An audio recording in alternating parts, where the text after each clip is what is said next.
ਢੱਗਿਆਂ ਦੀ ਵਾਗ ਜਾ ਰਹੀ ਹੈ ਲੈਂਦੇ ਪੰਜਾਬ 'ਚ ਜੀ। ਕਿੱਥੇ ਸੁਹਾਗਾ ਮਾਰ ਚੱਲੇ ਜੀ? ਕਿੱਥੇ ਜਾ ਕੇ ਜੀ? ਇੱਥੇ ਨਾਲ ਕਣਕ ਬੀਜਣ ਲੱਗੇ? ਕਣਕ ਬੀਜੀ ਹੋਈ ਹੈ। ਮਾਰਦੇ ਮੁਰਦੇ ਤੇ ਨਹੀਂ? ਨਹੀਂ ਨਹੀਂ ਮਾਰਦੇ ਨਹੀਂ, ਇਹ ਨਹੀਂ ਪੁੱਛਦੀ। ਆ ਮਾਰਨੀ 5 ਮਿੰਟ ਬਾਅਦ ਰੋਟੀ ਖਾ ਰਿਹਾ ਚੱਲਿਆ। ਬੜੇ ਅਰਸੇ ਬਾਅਦ ਜੀ ਚੜ੍ਹਦੇ ਪੰਜਾਬ ਵਾਲੇ ਲਹਿੰਦੇ ਪੰਜਾਬ ਵਾਲੇ ਦੇਖੋ ਢੱਗਿਆਂ ਦੀ ਵਾਗ।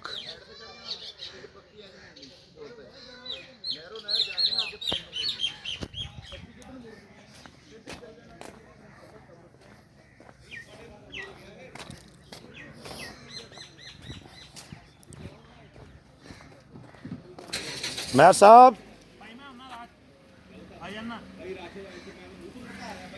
ਥੜਾ ਲੱਗਿਆ ਜੀ, ਪਿੰਡਾਂ ਦੇ ਵਿੱਚ ਲੋਕ ਇੰਜੋਏ ਕਰ ਰਹੇ ਆ ਜੀ।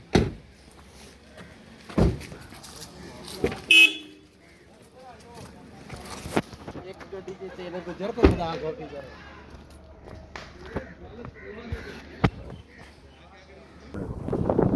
ਆਸਤਾ ਆਸਤਾ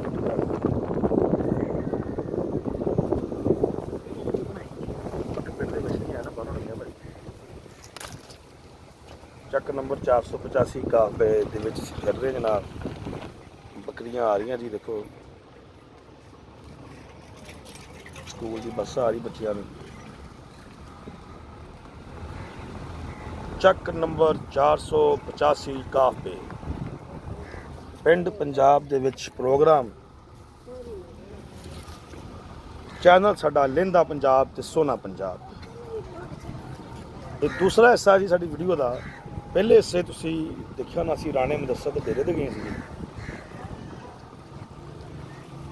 ਮੇਨ ਬਾਜ਼ਾਰ ਤੋਂ ਨਿਕਲਣਾ, ਉਹ ਮੇਨ ਰੋਡ ਤੋਂ ਨਹੀਂ ਜਾਂਦੇ, ਛੋਟੀ ਗਲੀ ਫਸ ਜਾਂਦੇ।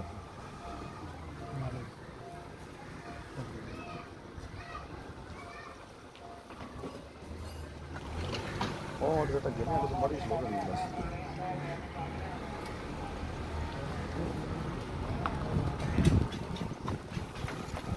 तो मोटरसाइकिल निकला नहीं, वो लावा में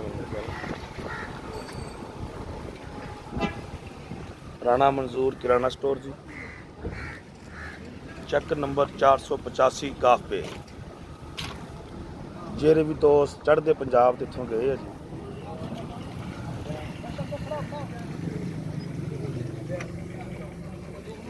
ढग्गा रड़ी आ रही जी, आ देखो जी बोल आ रहे जी साडे पंजाब दी सकाफतां। अस्सलाम वालेकुम जी। सोने बोल सोने टग्गे साडे पिंडां दे पेंडू पंजाब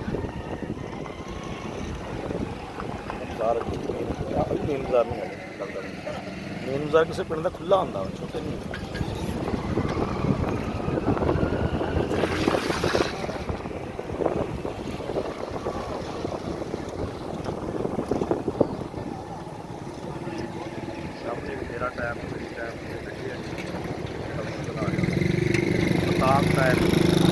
लोग बह के गप्पा शप्पा मारते होंगे। पुराना घर बनया किसी का, ये भी डेरा टाइप मंजे पे है जी।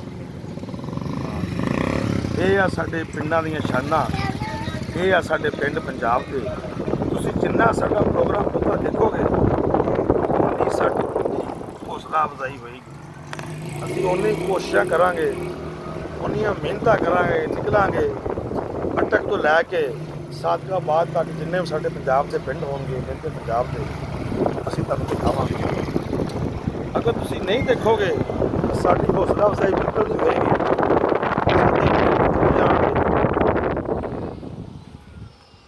अस्सलाम वालेकुम जी।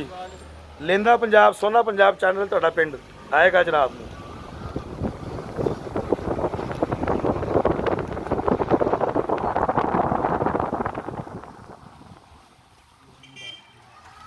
चेक नंबर 485 का मैं रिस्मान फ्राम टक्के वाला अगले बन्ने गड्डी असी बदल ली हूँ जी। मुदस्सर गुजर भी टिक्किया लेता पिछे रह गया जी।